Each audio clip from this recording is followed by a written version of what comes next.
Bonjour à toutes et à tous, et bienvenue sur Projet du Maroc, votre chaîne dédiée aux actualités économiques du Royaume. Aujourd'hui, nous sommes le 10 décembre 2024, et nous abordons un sujet d'une grande importance, la crise textile au Portugal, ses répercussions sur l'Espagne, et le rôle croissant du Maroc comme partenaire stratégique dans ce secteur.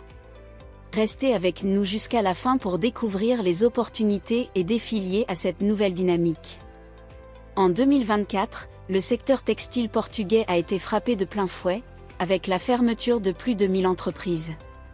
Ce séisme économique a particulièrement affecté l'industrie galicienne en Espagne, historiquement dépendante des fournisseurs portugais.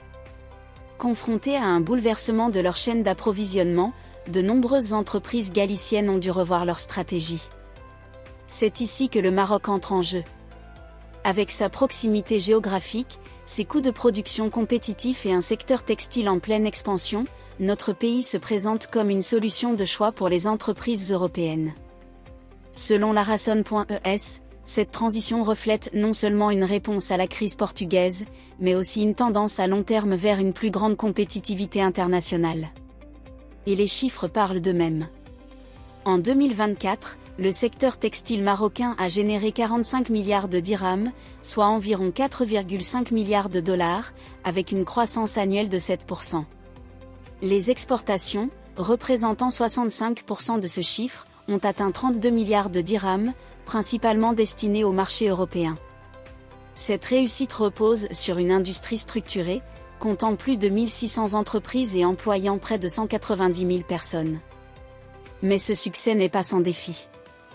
Les nouvelles réglementations européennes sur la durabilité et la circularité des produits textiles, qui deviendront encore plus strictes d'ici 2030, imposent aux entreprises marocaines de s'adapter rapidement.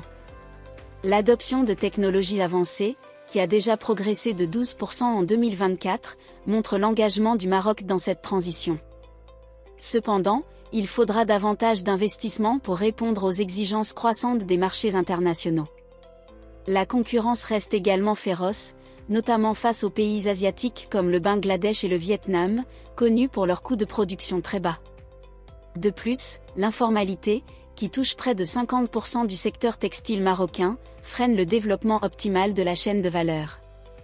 Mais grâce à des initiatives durables, telles que l'utilisation de fibres recyclées et des procédés de teinture écologique, le Maroc continue de renforcer son attractivité. Pour les entreprises galiciennes, le Maroc représente une solution stratégique non seulement pour surmonter la crise actuelle, mais aussi pour construire des partenariats à long terme dans un cadre économique dynamique et compétitif.